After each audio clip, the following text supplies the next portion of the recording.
As usual, kamote na naman yung breakfast nila ngayon.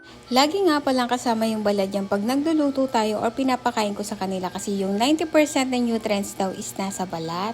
Pero hinuhugasan ko naman yan ng maigi para malinis na malinis at hindi makain ng mga babies yung lupa. Minsan kasi may mga lupa na nakadikit sa kamote at hindi natatanggal kaya kailangan talaga linilinisan ng maigi. Simula na kumain sila ng saba at kamote ay lagi na nga silang excited. Parang gusto ko na lang unti-untiin tanggalin sa kanila yung dog food. Although meron naman tayong ipapalit na dog food pero yun yung RC. More on gulay na lang sila at konti na lang yung dog food. Maganda kasi yung RC kahit konti lang yung ilagay mo ay madami na silang makukuhang nutrients doon. Pero bago yun, kailangan muna nila dumaan sa transition period kasi hindi naman natin pwedeng biglain sila. Kasi panigurado magrereklamo yung tiyan nila or mabibigla sila. Napansin ko kasi mas excited sila sa ganitong pagkain. At maliban doon, nagtatabaan talaga sila. At after nga nilang kumain ay lagi akong nagbabacuum. Ganyan yung mga itsura nila or yung pwesto nila after nila kumain. Paborito nila yung place na yan kasi dyan lagi sila nagtatambay. Malaking tulong kasi sa atin yung vacuum na to dahil dalang-dala niya lahat yung mga balahibo at yung mga alikabo. Kaya talagang partner natin to sa paglilinis araw-araw.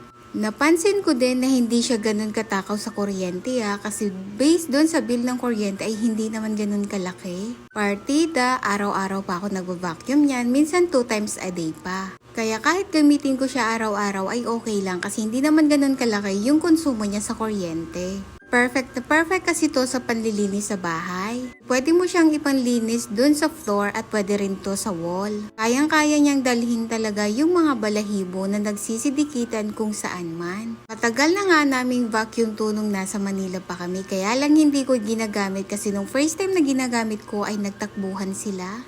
Kaya halos ilang taon din natin na hindi nagamit to. Kaya lang this time kailangan talaga natin siyang gamitin kasi depende rin sa bahay at depende rin talaga dun sa sahig.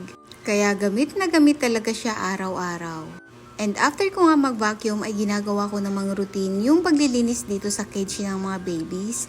Pinupunasan ko lang din sila ng wipes. Magandang pampunas din kasi itong wipes na to kasi dalang-dala niya talaga yung mga alikabok. At napakagandang gamitin kasi hindi siya watery talaga.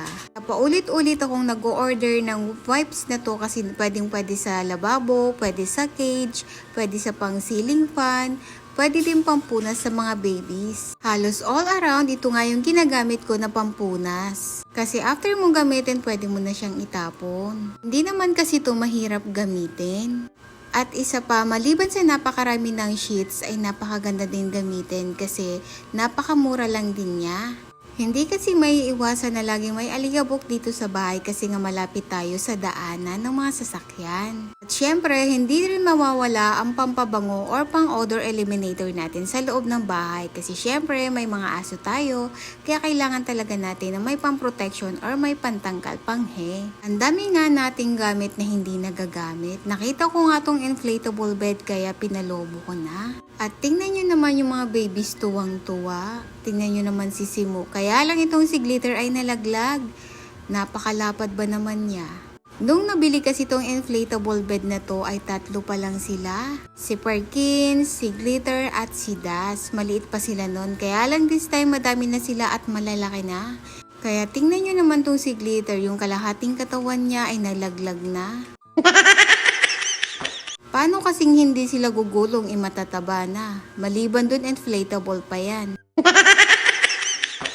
Yung size kasi ng inflatable na to ay pang single lang. Pero kahit double pala yung orderin natin ay hindi pa rin kakasya kasi malalapad sila. Kailangan talaga dito pag meron tayong higaan ay kailangan talaga king size na para lahat kasya. In fairness, matibay din tong inflatable bed kasi hindi naman siya nabubutas ng mga kuko ng mga babies. So ayun po, hanggang dito na lang. Sa susunod ulit, maraming salamat po sa inyong suporta.